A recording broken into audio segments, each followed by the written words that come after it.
eh bien, je vous dis, ça me bénit de pouvoir laisser les micros ouverts, qu'il y ait cet ordre, parce que ça donne beaucoup plus de liberté, bien sûr, pour que ce soit, qu'on se rapproche un peu plus d'une culte d'adoration et que Dieu permette qu'on puisse que Dieu nous donne à avoir de plus en plus de liberté avec ces moyens qu'il nous donne pour l'adorer. Que Dieu soit béni ce matin. Mon cœur est très serré, très serré par rapport au thème de la parole de Dieu.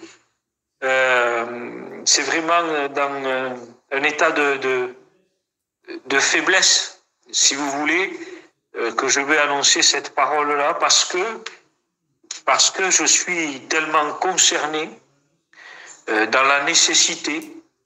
Donc on va avancer petit à petit.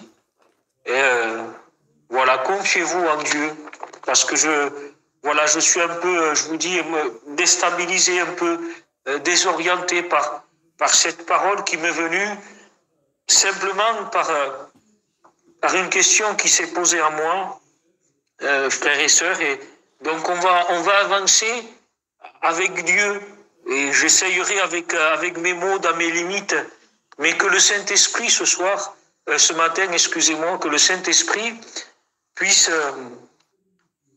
nous communiquer la pensée de Dieu. La pensée de Dieu n'est pas un sermon. La pensée de Dieu n'est pas une morale. La pensée de Dieu, elle est communiquée par des sentiments et des émotions du Saint-Esprit qui communiquent en nous du cœur de Dieu. Du cœur de Dieu. Et j'aurais voulu qu'on puisse comprendre cela, et je vais vous l'apporter tout simplement comme je l'ai vécu. Je crois que c'est le plus simple.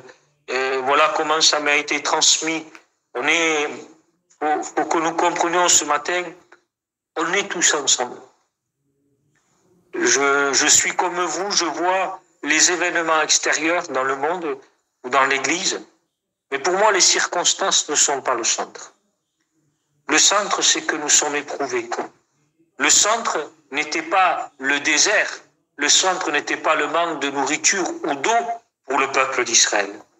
Le centre, j'étais éprouvé pendant ces 40 années pour savoir si tu m'aimais et si tu garderais mon commandement. Le centre, il est là aujourd'hui, frères et sœurs. Jésus revient et nous sommes éprouvés. Non pas par les circonstances ou des résultats, mais nous sommes éprouvés au niveau de notre cœur. Parce que Jésus revient et parce qu'il ne veut pas que nous soyons dans la confusion. Donc je vais avancer, on avancera au rythme de Dieu. J'ai une question qui a quelque temps qui s'est posée à moi, Église de Dieu. Cette question est celle-ci. Suis-je une mère? Une maman?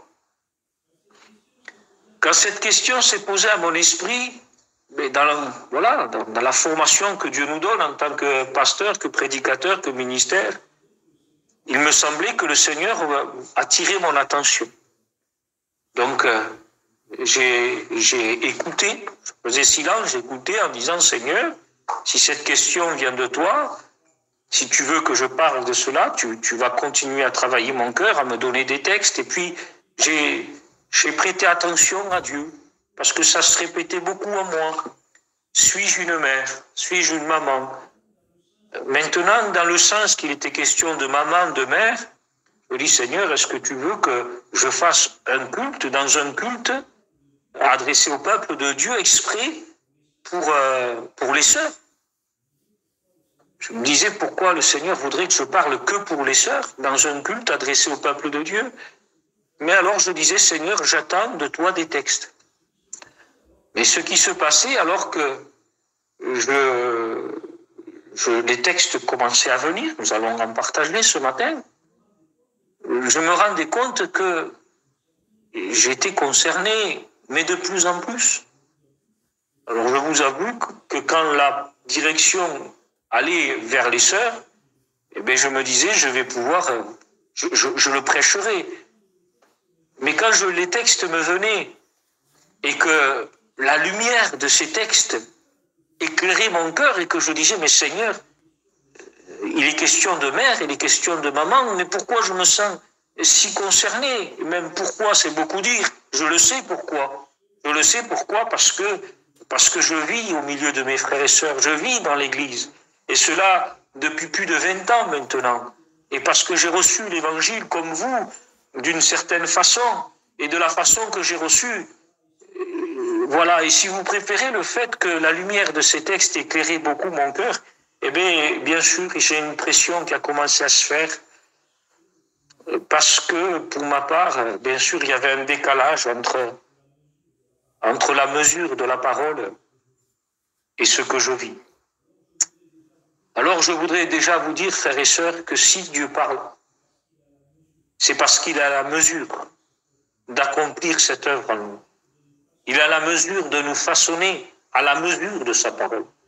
Et si ce matin, nous découvrions des choses que nous ne vivons pas, ou, je dirais plutôt, que nous ne vivons plus,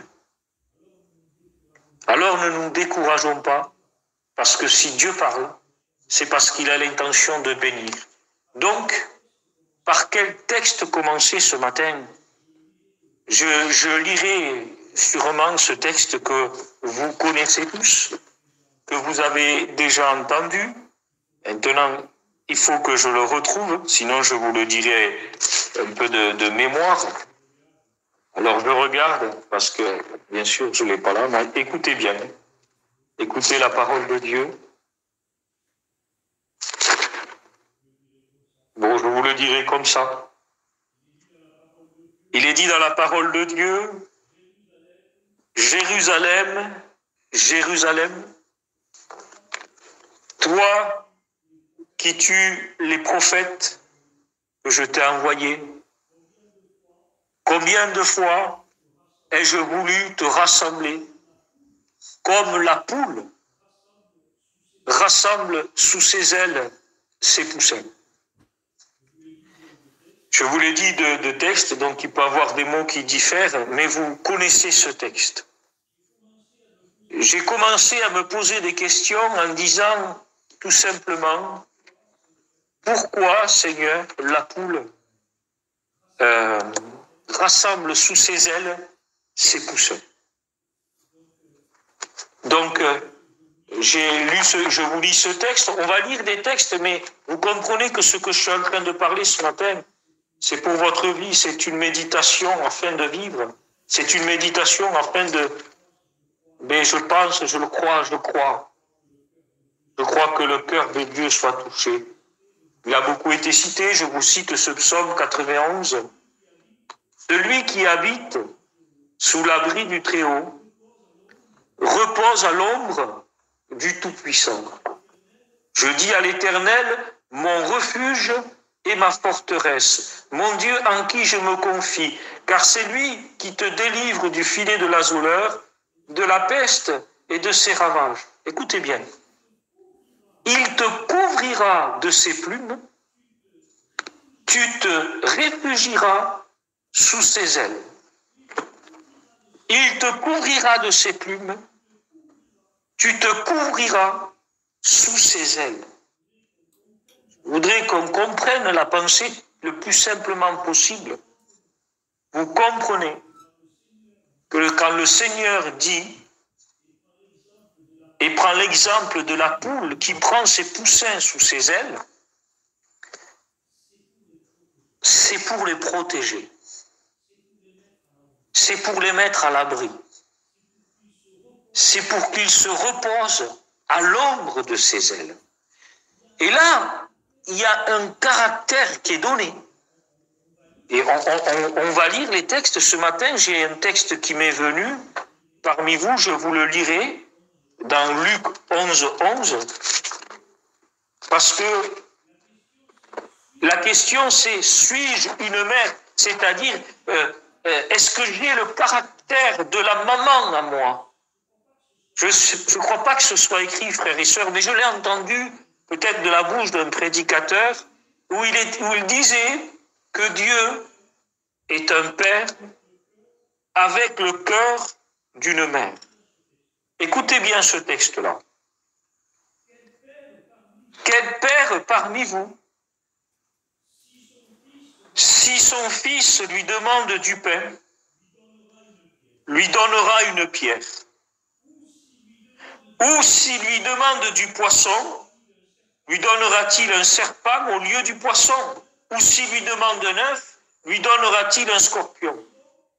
Si donc, vous qui êtes mauvais, vous savez donner de bonnes choses à vos enfants, à combien plus forte raison le Père Céleste donnera-t-il le Saint-Esprit à ceux qui lui demandent? Il y a une comparaison du caractère du Père Céleste avec les pères terrestres. Alors on va lire un texte qui se trouve dans les Proverbes. Je avancerai doucement, je fais confiance au Saint-Esprit et je vous dis qu'en prêchant ce matin, mon cœur est bouleversé. J'ai envie de pleurer ce matin. J'ai envie de pleurer parce que la nécessité est tellement grande. Écoutez ce qu'il est écrit dans Proverbes au chapitre 1, verset 8. Mon fils, écoute l'instruction de ton père et ne rejette pas l'enseignement de ta mère. Vous voyez? Mon fils, écoute l'instruction de ton père et ne rejette pas l'instruction de ta mère. Nous allons lire un texte qui se trouve dans le premier épître aux Thessaloniciens. Premier épître aux Thessaloniciens, chapitre 2, on va commencer au verset 7. Mais nous avons été pleins de douceur au milieu de vous, comme une mère qui prend soin de ses enfants. Nous aurions voulu, dans notre tendresse pour vous, vous donner non seulement l'évangile de Dieu, mais nos propres vies, tant vous étiez devenus chers pour nous. Nous voyons ce que je veux dire ce matin, c'est que Dieu va dire « Combien de fois ai-je voulu te rassembler, comme la poule rassemble ses poussins sous ses ailes ?» Donc, c'est ça qui m'a un peu surpris au matin, c'est que Dieu donnait une image de lui. Excusez-moi, il n'a pas dit comme le coq, il a dit comme la poule. Donc, il prend comme une image féminine.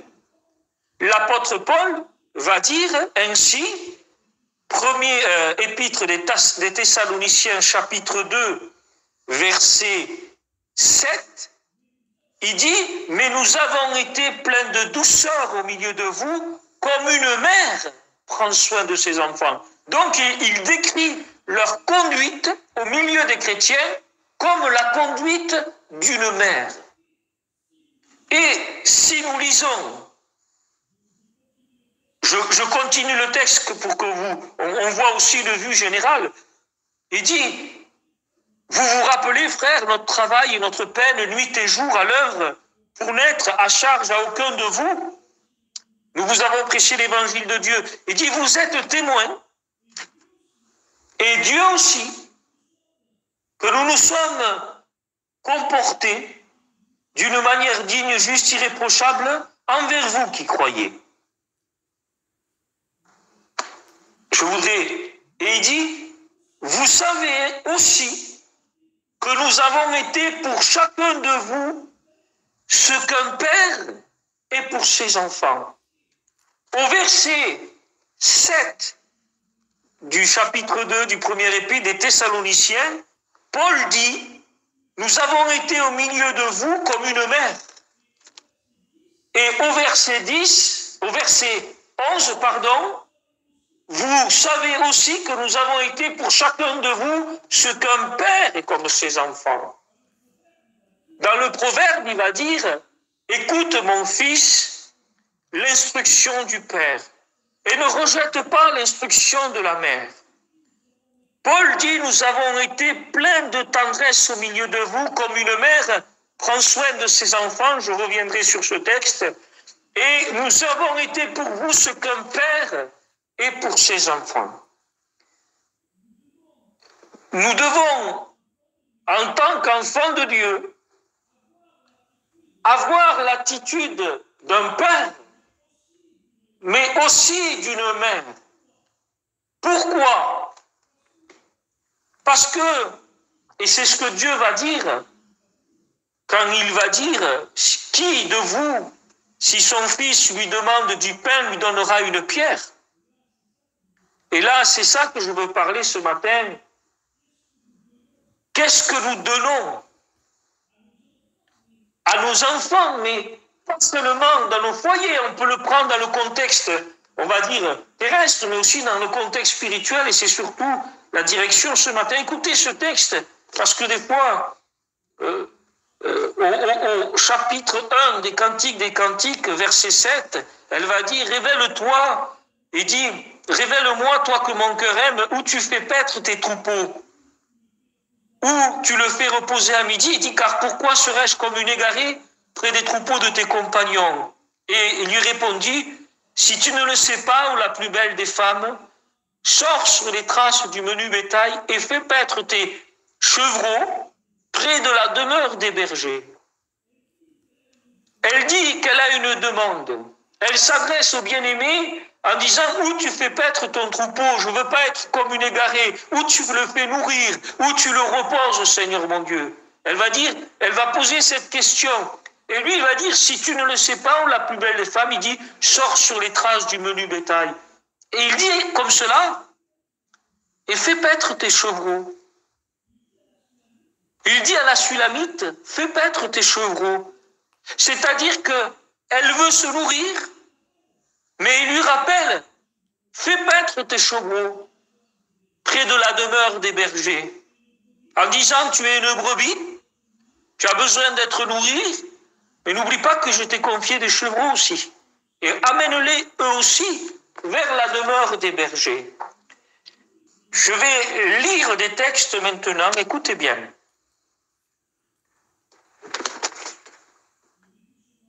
Je vais doucement parce que je veux que nous comprenions réellement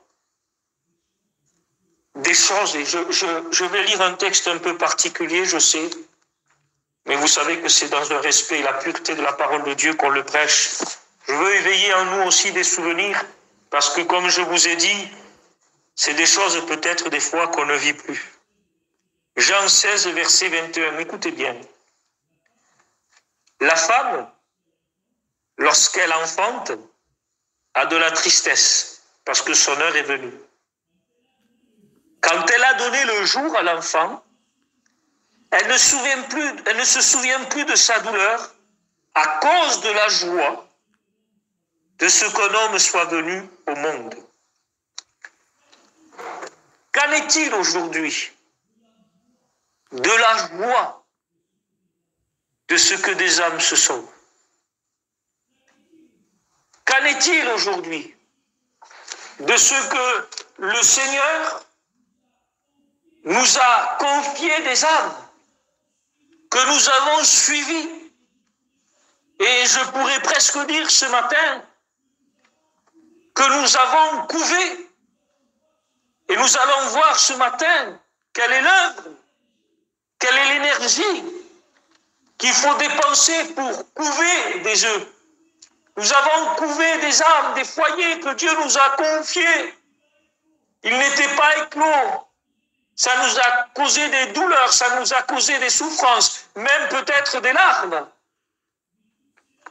Mais toutes ces larmes, ces douleurs, ces souffrances, ces heures passées à prier ou autre, nous les avons oubliées en un seul instant lorsque ces personnes, devant nous, leur cœur a été brisé. Je ne sais pas si ça vous rappelle des choses, je ne sais pas si ça vous ranime des choses dans votre cœur ce matin. Je voudrais rappeler cette histoire. Ça fait déjà 20 minutes, je suis désolé, ça passe tellement vite. Écoutez bien. Vous connaissez l'histoire, je vais la raconter pour ne pas lire tous les textes. Ça serait très important de les lire. Vous savez la souffrance de Anne. La souffrance de Anne parce qu'elle était stérile, parce qu'elle ne pouvait pas enfanter. Vous connaissez cette histoire-là. La Bible dit que Anne fit un vœu et dit, c'est le premier livre de Samuel, chapitre 1, verset 11. Anne fit un vœu à l'Éternel et dit, Éternel des armées, si ton regard s'arrête sur l'humiliation de ta servante, si tu te souviens de moi, et n'oublie pas ta servante, et si tu donnes un garçon à ta servante, je te le donnerai pour tous les jours de sa vie. Dans sa douleur, dans sa souffrance, elle voulait tellement enfanter. Elle voulait tellement expérimenter la joie. Elle voulait que Dieu lui confie un enfant. Elle voulait être une personne qui enfantait des âmes. Elle fait un vœu à Dieu. Et je suis obligé de passer à cela et je vous dirai juste cette note, on en reviendra. Vous savez que Dieu l'a exaucé et au-delà de sa demande, mais elle a tenu son vœu. Elle a maintenu son vœu, elle a donné, elle a amené son fils. Et il est écrit cela, je vous lirai le texte pour que vous compreniez. Quand le Seigneur, il est écrit comme cela un peu plus loin, vous savez que le Seigneur l'a exaucé. Et il est dit, Elkana connut sa femme Anne et l'Éternel se souvient d'elle. Dans le cours de l'année, Anne devint enceinte. Elle accoucha d'un fils qu'elle appela du nom de Samuel, car il est dit, je l'ai demandé à l'Éternel. Le mari Elkana monta ensuite avec toute sa famille pour offrir à l'Éternel le sacrifice annuel et pour accomplir son vœu. Mais écoutez bien, Anne ne monta pas, car elle dit à son mari, lorsque le garçon sera sevré, je ne le mènerai, il dit, je le mènerai afin qu'il soit présenté à l'Éternel et qu'il reste là pour toujours. Elkana, son mari, lui dit, fais ce qui te semblera bon, reste ici jusqu'à ce que tu l'aies sevré. Que l'Éternel accomplisse seulement sa parole. Et la femme resta, écoutez bien, elle allaita son fils jusqu'à ce qu'il l'eût sevré. Quand elle l'eut sevré, elle le fit monter avec elle, prit 3 taureaux, un épha de farine et une outre de vin. Elle le mena dans la maison de l'Éternel, à Silo. Le garçon était encore tout jeune. Elle ne le laissa pas. Elle a enfanté Samuel, mais elle a fait un vœu à Dieu. Elle a dit, Seigneur, je l'amènerai au temple et il te sera consacré. Nous avons, par la grâce de Dieu, Dieu nous a donné à expérimenter la joie qu'il y avait d'enfanter des âmes. Et nous avons vécu une période où nous avons dû les suivre, nous avons dû prier, nous avons dû jeûner, nous avons dû subir des choses qui nous ont fait souffrir, impatienter, pleurer. Mais ces âmes sont venues à Dieu, elles se sont levées à l'appel. Et nous avons vu la joie de la naissance d'âmes dans le Seigneur. Mais la Bible dit que Anne ne monta pas. Mais elle dit à son mari, lorsque le garçon sera sevré, et là, frères et sœurs, je voudrais parler ce matin et à venir à d'autres textes. La Bible dit qu'elle resta pour allaiter l'enfant. Je vais vous lire un texte qui se trouve dans Job. Job 39, verset 13. Il dit, l'aile des autruches se déploie joyeusement. On dirait l'aile, le plumage, il dit, on dirait l'aile, le plumage de la cigogne. Vous avez vu? J'ai voulu te rassembler, dit l'Éternel, comme la poule rassemble ses poussins sous ses ailes. Le psaume dit ainsi, je ne l'ai pas sous les yeux, il dit, il te couvrira de ses plumes, tu te réfugieras sur ses ailes. Les plumes, les ailes, c'est un signe de protection, un signe de sécurité, de repos. Il te couvrira. Et vous savez, je le dis parce que je veux que nous rentrons dans le cœur de Dieu ce matin. Ne vous est-il pas arrivé lorsque vous étiez enfant que quelque chose crée en vous une peur? Qu'est-ce qu'on faisait? Eh bien, on prenait la couverture et on se la mettait sur la tête. Et là, il semblerait qu'on était plus en sécurité. Il semblerait qu'on avait moins peur parce qu'on se couvrait. Et la Bible dit qu'il te couvrira de ses plumes. Tu te réfugieras sous ses ailes. Et le texte de Job dit, l'aile des autruches se déploie joyeusement.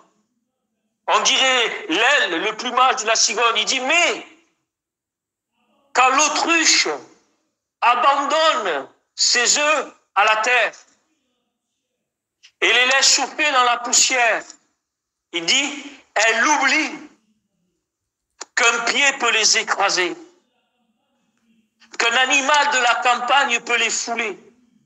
Il dit, elle est dure envers ses petits, comme s'ils n'étaient pas à elle. Elle n'a pas peur d'avoir eu de la peine pour rien. Il dit, quand elle se dresse, verset 18, et prend son élan, elle se rit du cheval et de son cavalier. Et pourquoi? Parce que l'autruche, elle court très vite. Une autruche, elle court très vite. Et si elle verrait une menace, elle rigole parce qu'elle peut partir en courant. Oui, elle court très vite, elle peut s'échapper, mais les œufs, non. Et la vie qu'il y a dans les œufs, elle peut se perdre parce qu'elle n'attribue plus les soins qu'il faut qu'elle donne à ses œufs. Je ne pourrais pas tout vous dire ce matin, ça serait très long. Il y a un autre texte que je voudrais retrouver pour vous le lire. Excusez-moi, je dois le lire, il était un texte très important.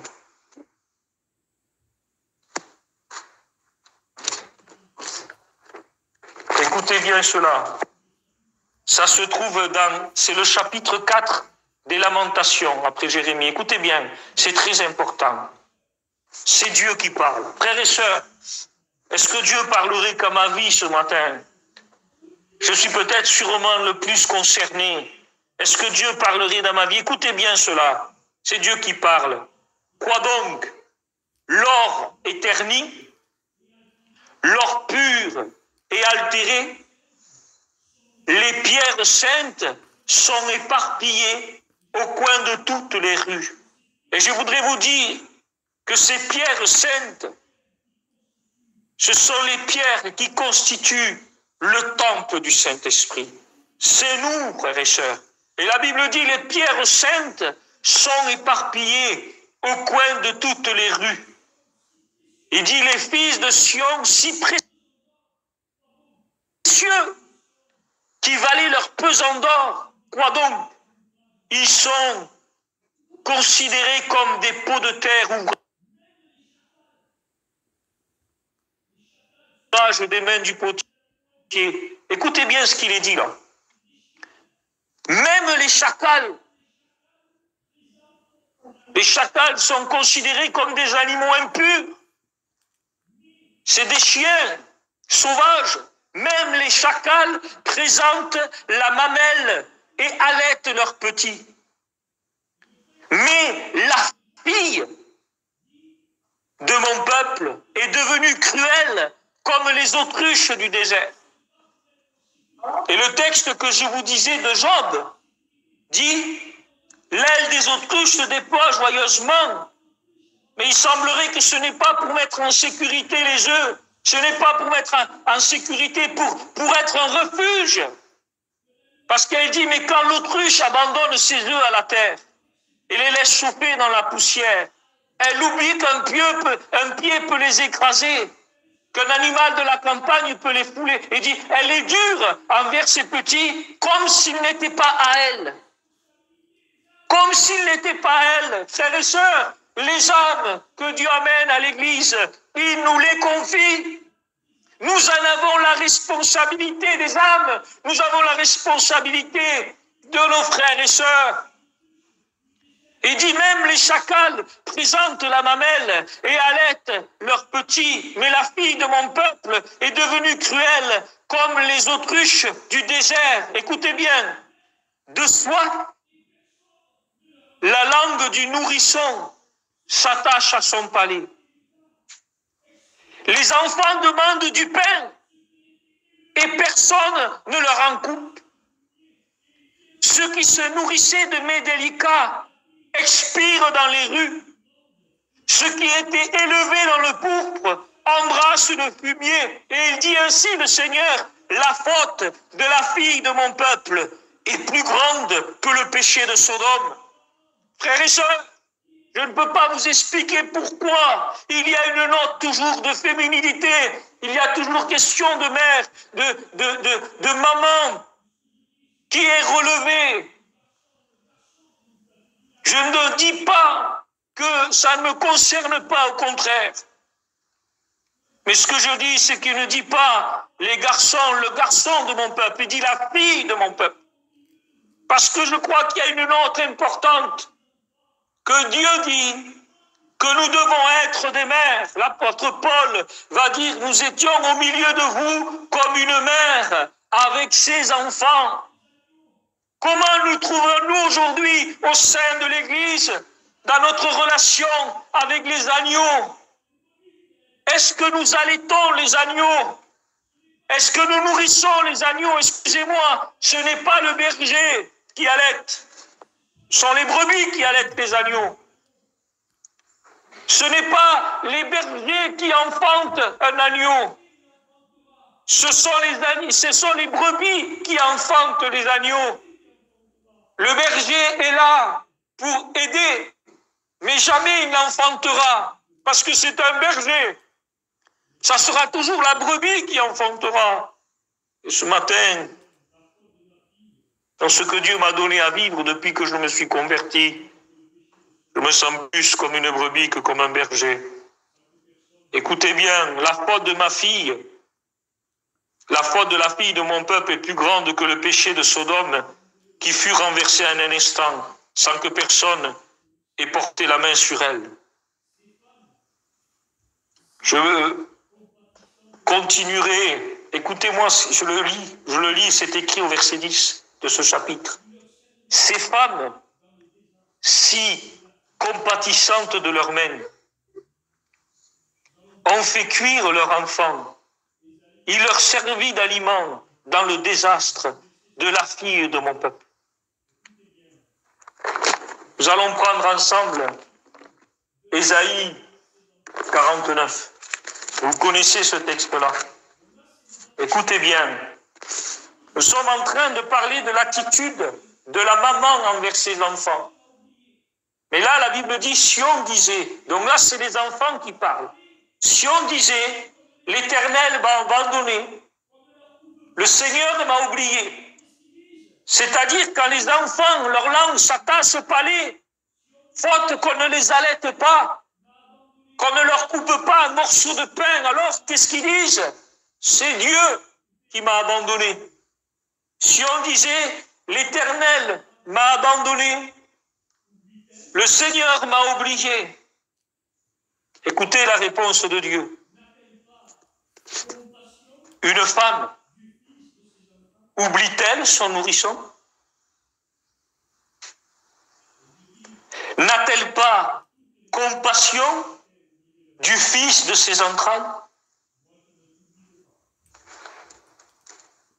Et Dieu dit, quand toutes les mamans de la terre oublieraient leurs enfants, moi je ne t'oublierai pas. Il dit, je t'ai gravé sur mes mains. Tes murs sont toujours devant mes yeux. Quand les mamans ne font plus ce qu'ils doivent faire avec leurs enfants, alors les enfants s'adressent à Dieu. Nous avons un rôle à vivre.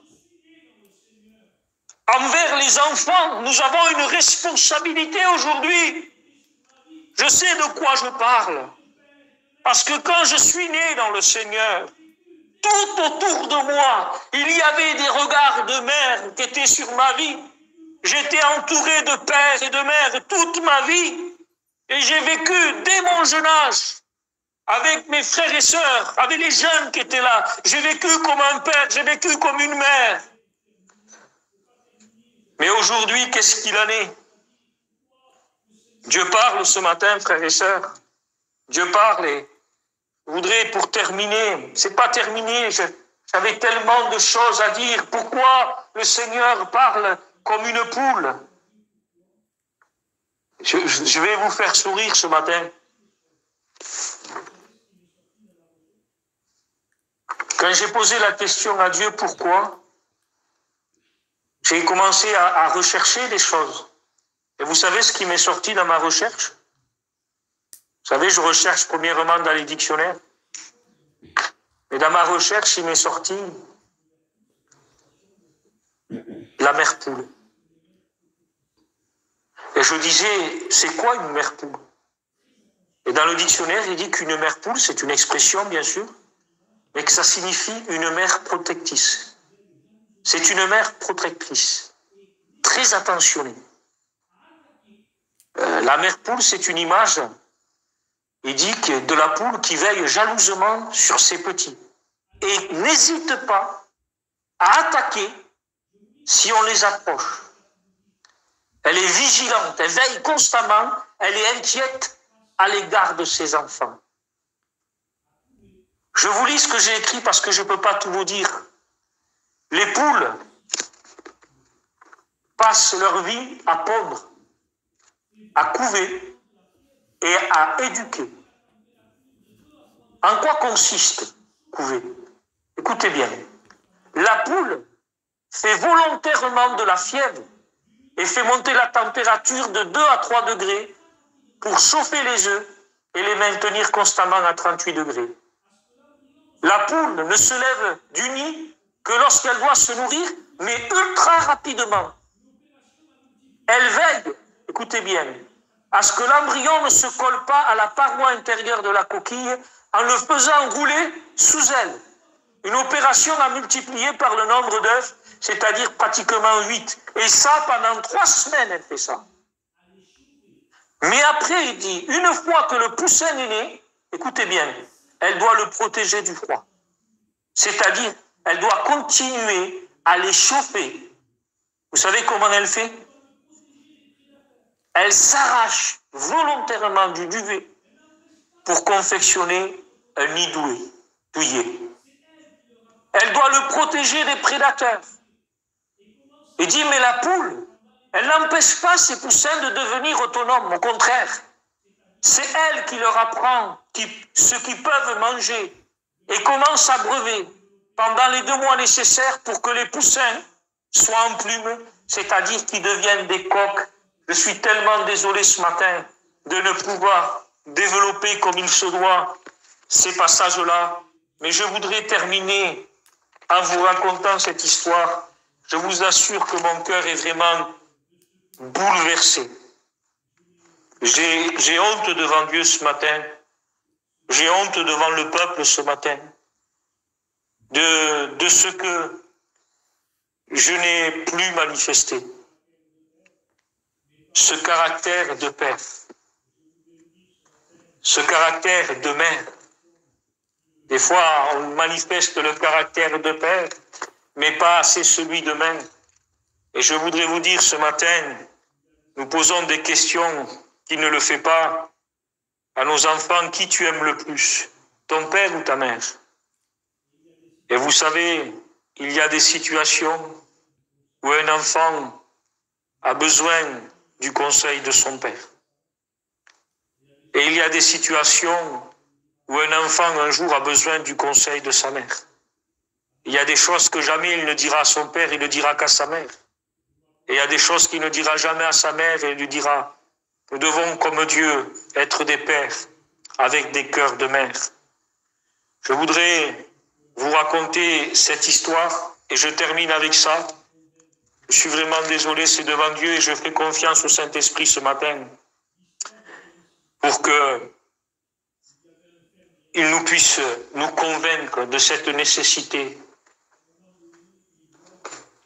L'histoire dit ainsi qu'il y avait un fermier avec son fils et que à un moment donné, il voit au loin un incendie. Il y avait du vent et le feu se propageait assez rapidement. Le père et le fils prenaient des seaux d'eau et le jetaient sur le feu. Et dans la basse-cour, il y avait là une poule. Et le feu commençait à se répandre de plus en plus, jusqu'à ce que la poule se rende compte qu'elles étaient entourées par le feu et qu'il y avait pratiquement plus de chances que les poussins survivent. Alors la poule a appelé les poussins, elle a ouvert ses ailes et tous les poussins sont venus se réfugier sous la poule. Il fallait surtout pas que les poussins aient peur. Il fallait les rassurer. Alors elle les a serrés contre eux. Elle les a protégés de la chaleur. Et l'histoire nous dit qu'à un moment donné, le fermier avec son fils est arrivé à maîtriser le feu. Et le fils, au loin, voit un tas qui était encore en train de fumer. Ne sachant pas ce que c'était, il s'est approché. Et comme avec un bâton, il a voulu retourner ce tas qui était en train de fumer encore. Un genre de tas de cendres. Et au moment où il a voulu retourner le tas de cendres, il a vu plein de poussins s'échapper en dessous de ce tas.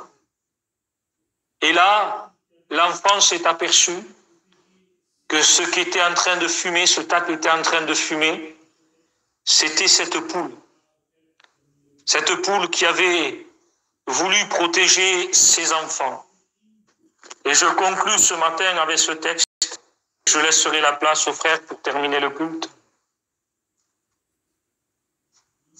Il est écrit dans Jean 15, au verset 13. Il n'y a pour personne de plus grand amour que de donner sa vie pour ses amis. Cette poule a donné sa vie pour ses poussins. Alors mon cœur est serré ce matin. Je demande pardon à Dieu de tout mon cœur. Je demande pardon au Seigneur. Je demande pardon au Seigneur. J'aurai d'autres choses à dire, mais peut-être une autre fois, mais l'important c'est que ce qu'on vit maintenant. Je ne sais pas les cœurs, je ne sais pas frères et sœurs comment vous étiez ce matin. Seigneur, anime-moi de tes sentiments. Il n'y a pas de plus grand amour. Il n'y a pas de plus grand amour que de donner sa vie pour ses amis. Que Dieu vous bénisse à tous, frères et sœurs. Voilà, que Dieu soit béni.